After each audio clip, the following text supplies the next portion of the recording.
Tonight we're celebrating, observing, I would not say we're celebrating this day, but the disappearance day of Vaishnava Maharaj, who's known also as Srila Prabhu, is more friendlier, and many of us remember him in this unique way. And for some of us, he was a very great friend, as well as spiritual senior Vaishnava, and great source of inspiration, and unique, I can say, in personality. But for Srila Gurudev, he was very dear associates, someone who was very dear to Srila Govinda Maharaj. Srila Vaishnava Maharaj, he could not very closely connect with Prabhupada, although he was a Prabhupada disciple. And he didn't have fortune to be very close with Srila Sridhar Maharaj because he joined on the later part. But understanding the greatness of necessity of being connected with a great spiritual personality, such as Srila Govinda Maharaj, he full-heartedly connected with Srila Govinda Maharaj and offered himself fully to his divine service and become part of his divine entourage. So as we can understand, that act of self-sacrifice is very beautiful and made him very beautiful. And Gurudev infinitely responded to him with his unconditional mercy, sweetness, and of course, jokes and chastisement. See, when comes love, there's got to be some kind of bitter taste has to come, because without real intimacy, you cannot say that it is love. Intimate relationship means there is also quarrel, there is also debate, there is also difference of characters, and that's how those who loving each other, they are treating each other. So with Vaishnava Maharaj, we can say it was a perfect example of having such a special character, where at one point he can give you his last short, and next point he won't talk to you to 6 months. And we can find similarity in Mahaprabhu associates like Jagannatha Pandit. When Jagannatha Pandit would come to Mahaprabhu, he would carry a big chunk of oil, very precious oil for massage. But Mahaprabhu say, well, bring this to Jagannath, I am sannyasi, why I have to take oil massage? But Jagannatha, he's like broken in front of Mahaprabhu. Oh, what are you talking about? Nonsense, we take it to Jagannath. He's broken this pot of oil, and this precious oil is going, and he stopped speaking to Mahaprabhu. Then Mahaprabhu, no, his identity is one of the wives of Dwaraka, and that was Satya. And Satya is very, very determined lady. She's not going to let it go. So Mahaprabhu enjoyed this anger, but then what he would do is he would say, okay, tell Jagannatha that he can cook for me. So Jagannatha would, very focused, not speaking to Mahaprabhu, coming to kitchen, start cooking. And when Mahaprabhu tasting this prasad, he said, so much rasa, so much anger. This anger is so sweet. So sweet anger in this preparation. It's always like it says in Charitamrita, when gopis are cursing Krishna, it's as much as their pleasure for him as like thousands of sages praising Krishna. He doesn't feel any pleasure. He thinks, oh, it's okay, it's good for them actually. They finally realize who I am, good for you. But when gopis, they're chastising Krishna and chastise you with very brutal words, then Krishna feels some rasa. He feels, oh, this is very sweet. She called me like, how she call me? So that's where the divine mellow comes, and that's why Vaishnava Maharaj, sometimes we just have to experience it over like stream of mellows sometimes. Sometimes he would take you to coffee shop. He would drive you. You know, he would be a desperate man, desperado. He would, you know, buy for his last money car, take you to his house, take you to his wife. She would make veggie burgers, and I think I want to write maybe tomorrow, some letters and send her some pictures, because she's a very beautiful devotee, and she took part of personal Gurudev service, the very last days of Gurudev earthly pastimes, and he was also there. And lately they were separate, but that was divine will. Sometimes destiny will bring us together, sometimes destiny will separate us. So we can't say Vaishnava life is something less than Lila. Lila means, you know, pastime. And that pastime sometimes very sweet, and sometimes very bitter. And what has been actually expressed in Charitamrita, in the depth of Charitamrita, is separation, viraha. And that separation is the highest form of separation, comes from Vaishnava, separation from Vaishnava. It's not coming as separation from Krishna, because nobody really knows who Krishna is. But presence of Vaishnava, because Krishna exists within the heart of Vaishnava, so therefore separation of Vaishnava, it's topmost separation. It is stated by Paramananda Rai, mentioned many times by Srila Sridhar Maharaj. It's actually a key principal idea of our mat, and it's been very sweetly described by Srila Gurudev. So this union and separation, it is Srila Sridhar Maharaj's Samadhi Mandir, where he actually, as Svarup Damadar or Govinda, he nourished Mahaprabhu when Mahaprabhu was relishing Radharani pastimes. And that mood, which is given by Guru Maharaj, is fully adopted by Srila Gurudev, a little different style. But we can also say that by grace of Gurudev and his good heart, Vaishnava Maharaj Shuddha Prabhu, he had tasted some real Krishna consciousness. We do not know how deep it was, because we cannot measure depth of Vaishnava's heart.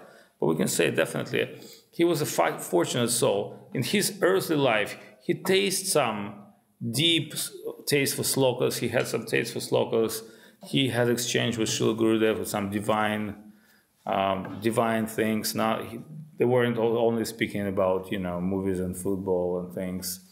He was speaking with Srila Gurudev very deep ontological things. Sometimes ask very deep questions. He would publish quite deep things. He had some internal ability to publish things, to realize things. And of course, he was very, very sweet and affectionate to especially new devotees, like myself.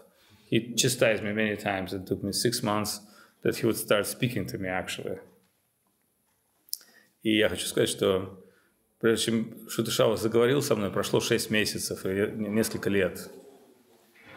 Потому что он присматривался, потом Гурудев ему сказал, и он стал дружить. И actually he blessed me at the very first day.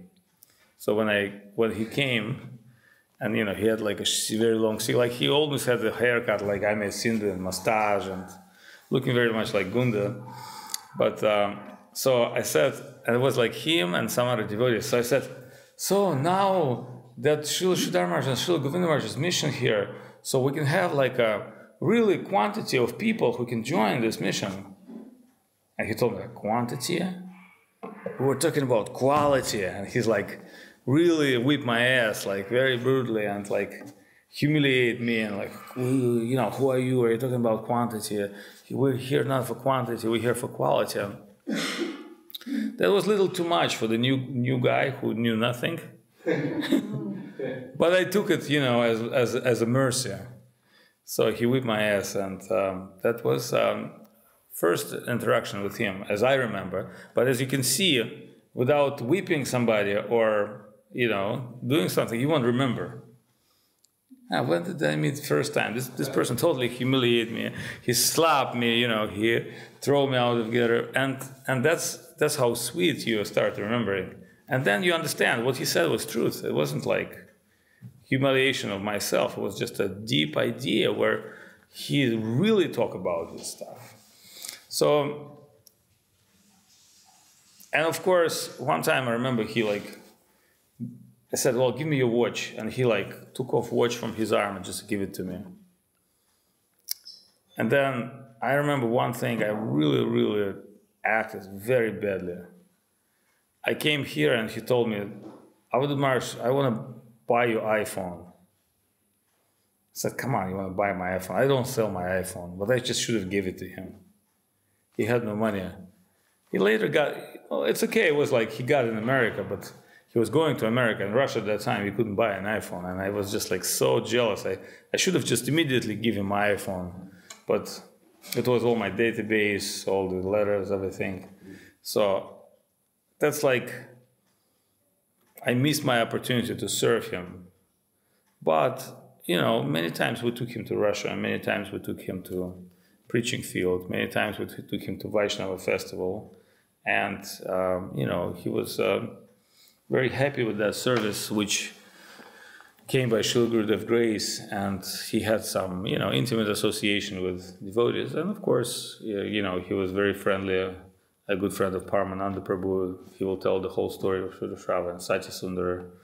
It's another story, and I'm sure Bhakti Lalita can tell numerous stories from SoCal. And, maybe out of other devotees like Yadu Krishna had a little relationship with him, and Amya Sindhu. All others maybe have seen him, but unfortunately he wouldn't take so much care of his physical self. If he would start treating earlier, he would be with us now. But what I understood is my realizations. I'm just sharing with you, and I've not told this before, but I think he did not want to leave actually after Gurudev's departure. That wasn't his plan. He knew he has liver disease and cancer, but he wasn't struggle for life. Of course, he'd been going to doctors and take medical things, but he actually, had very deep lament and connect with. See, with Prabhupada, he never had such a deep relationship, or with any other Vaishnavas. He had very deep relations with Srila Gurudev, and he was he definitely had very high level of Guru Bhakti and appreciation and understanding. And Gurudev had connect with him. Although Gurudev sometimes chastise him, but it's not. It's on an external level. So he actually did not want to stay for so long. So I felt very sorry I could not meet him, but I spoke to him on Skype from Thailand just a few days before he departed. And it was okay. It was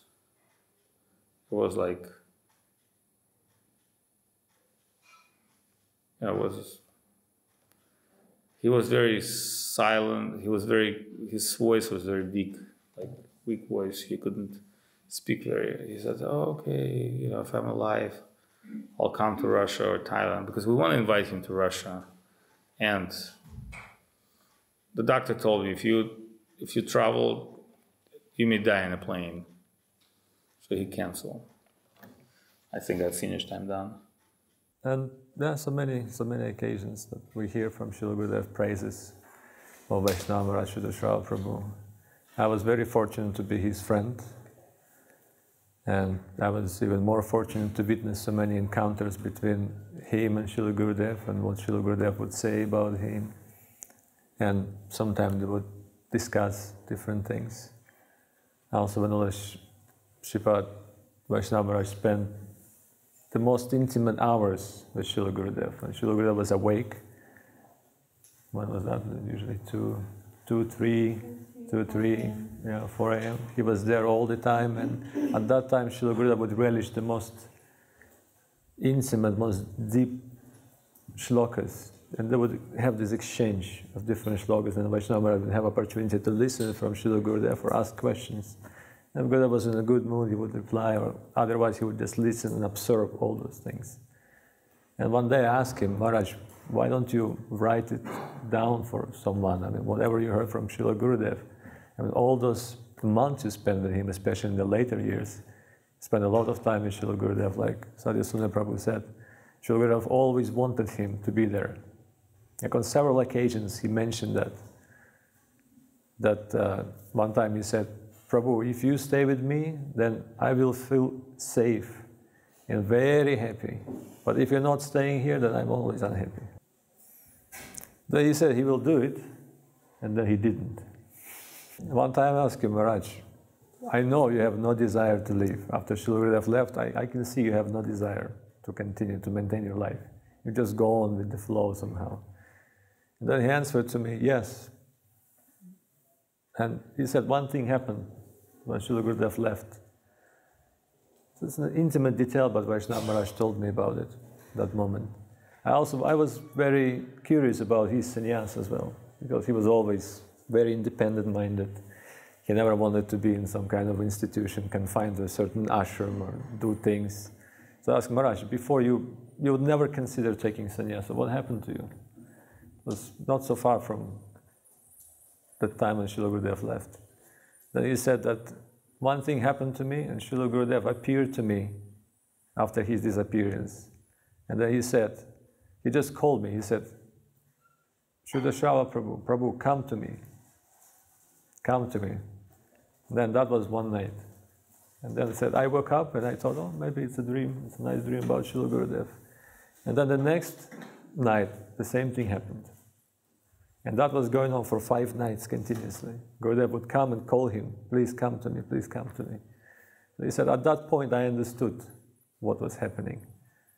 And also, he didn't say that, we can see that he had this deepest attachment, devotion to Srila Gurudev. He didn't want it to continue, he wanted to join Srila Gurudev. Then he decided to take sannyasa, even though he was completely, most of his time he spent with Srila Gurudev, or he was engaged in preaching, he was going to Russia a lot. Otherwise he would stay with Srila Gurudev and sometimes would come to see family and attend to his grihastha duties with 8 children. And then he said that, I always remember what Srila Bhakti Sharanga Goswami Maharaj said when he said this famous phrase, I would like to die in harness. And Srila Vaishnava Maharaj said, this is something that I would always be inspired by, and this is something I would like to live by. So all his last years after he took sannyas, he spent preaching continuously, even though he was in a very heavy pain, terrible pain actually. I was fortunate to spend several months with him traveling. He was actually the first sannyasi of our mat to visit China and Japan, and he did beautiful programs over there in both places. And he was planning on doing so again. And that day, I remember, he sent me an email saying that, Prabhu, I'm very inspired to come to Asia again and would like to go to China, would like to visit Chiang Mai and see all the beautiful devotees here, and then we will end in Japan, and then I will come back to America.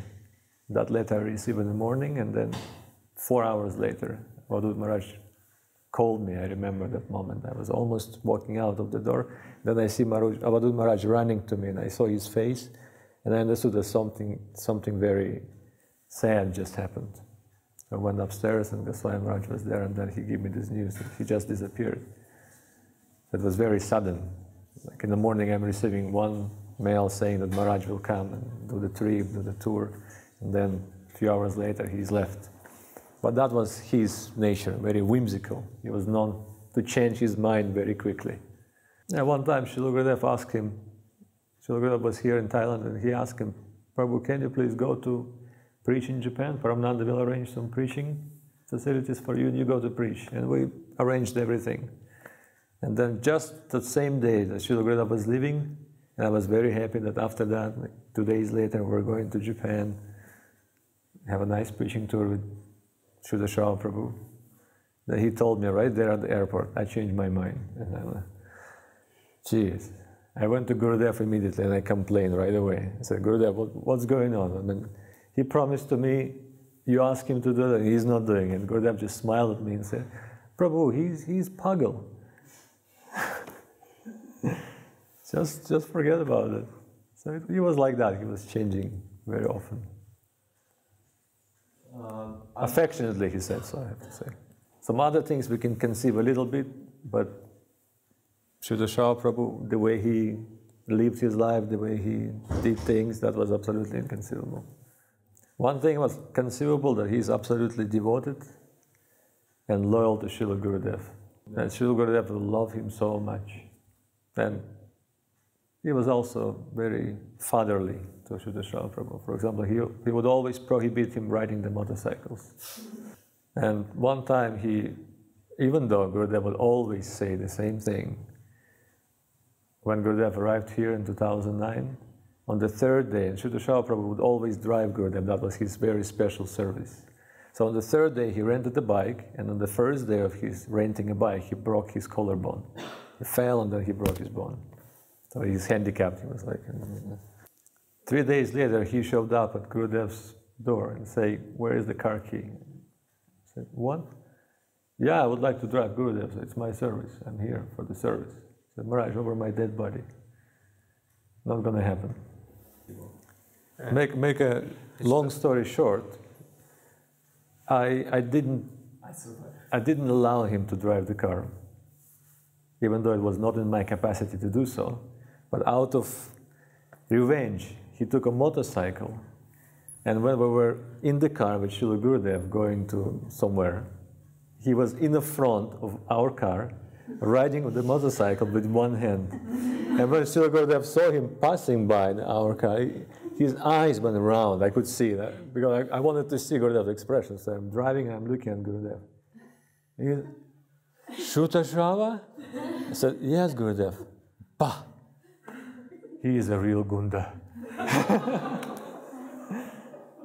And then he added, I asked him, "Gurudev, but you told him not to ride the motorcycle." He goes, "Yes, I did. Many times I did. But he never listened. If he doesn't listen to me, then who can do it?" The first time when Gurudev, several years before, because Shutashava was not very young man. It doesn't mean he don't know how to drive bike. He'll drive bike since maybe 12 or 14. So several years before, Gurudev asked him to not buy a new bike. He mentioned to Gurudev he want to back to California and get new bike. And Gurudev tell him, "No, don't buy bike." So lately, Srila Prabhu called me or emailed me somehow, and he says, "Well, I just got new bike, BM."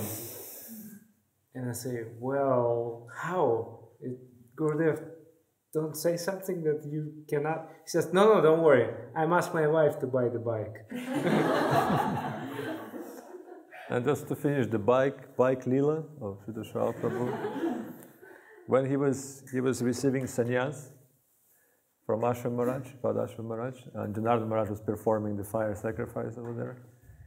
Janardhan Maharaj, I'm not sure if it was seriously asked or he was half joking about it. He asked, "Now, you cannot ride the bike."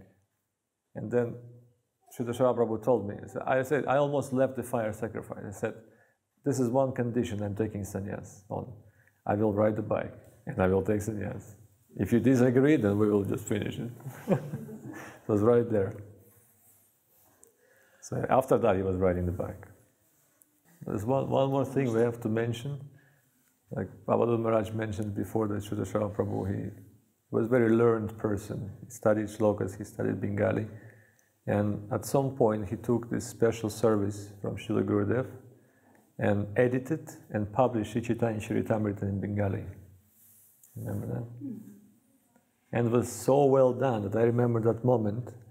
I came very early to Gurudev's veranda. He was in Avadhut. And Gurudev was reading, he's just flipping the pages of this book, Sri Chaitanya Charitamrita in Bengali, edited and published by Srila Prabhu.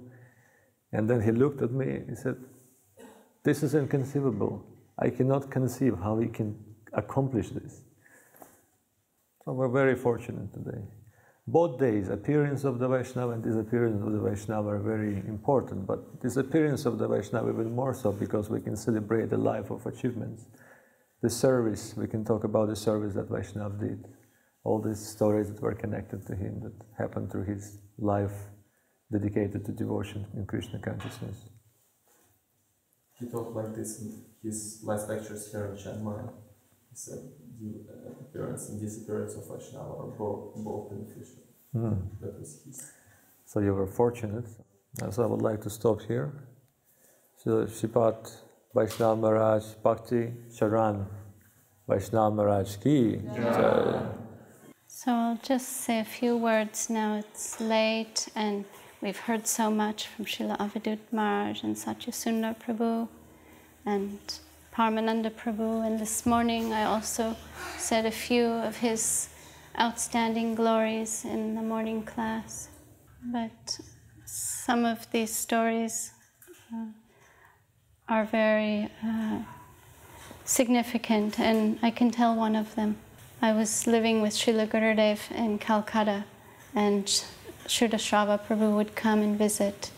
And maybe it was about 1998 through 2000, he would come, and when he would come, he wanted to go door to door, preaching and collecting with me, distributing books. And I asked Gurudev, do I really have to go with him? Gurudev said, yes, you go with him. It'll be good. And we had the best and the worst of experiences ever. He'd carry the book bag and we'd go door to door, office to office, ringing doorbells. And he would not accept no for an answer. And sometimes we'd go into a big fancy office building and go to the receptionist, and first we would try very nicely, please can we speak to everyone here, distribute our books, meet the boss. And sometimes the reception would say, no, you cannot, there's a meeting going on. And he would push her aside, and we'd walk into the office, we'd interrupt the meeting and distribute our books. And sometimes, Bengal is full. Gurudev would say, hard nuts to crack. And he wanted to crack everybody. And sometimes we'd meet, the godly and the ungodly, both are existing everywhere, including Calcutta. And sometimes we'd meet very auspicious people, and we would sit and talk about scripture and slokas, and Bengalis can be full of Vaishnava songs and literature and verses, and Srila Srava at that time would really relish in their association. Other times we'd meet the ungodly people and have life-threatening experiences. Srila Srava would start threatening to kill the people, and we would be chased out of the buildings. The police would come, and every day we'd come home and give Gurudev our collection. Gurudev would accept all of our collection and would give us so much encouragement and blessings and mercy. So Srila Srava Prabhu Vaishnava Maharaj used to always tell me throughout the rest of the years how those were the best days of his life, how he loved going door to door collecting and preaching, and we have to do it again. And I used to think, maybe not. I'm lucky to be alive after that. You had a good bodyguard. I needed a bodyguard, actually, in that service. Vrindavan Das Thakur, when he said, those who have no devotion for Nityananda and Gauranga, I will kick them in the head. Yes. That kind of behavior. That type of mood he had. So to attract attention of the Lord, and so that the Lord can shower His mercy on that fallen soul. So now I look back and I relish and cherish all those good and bad times, those happy moments and scary moments. I relish them all now. And we're missing him very much. It's a loss for us that he left this world, and he's made so many contributions, and we're ever appreciating him. Jai Sripad Bhakti Charan Vaishnava Maharaj ki jai. All the assembled devotees ki jai.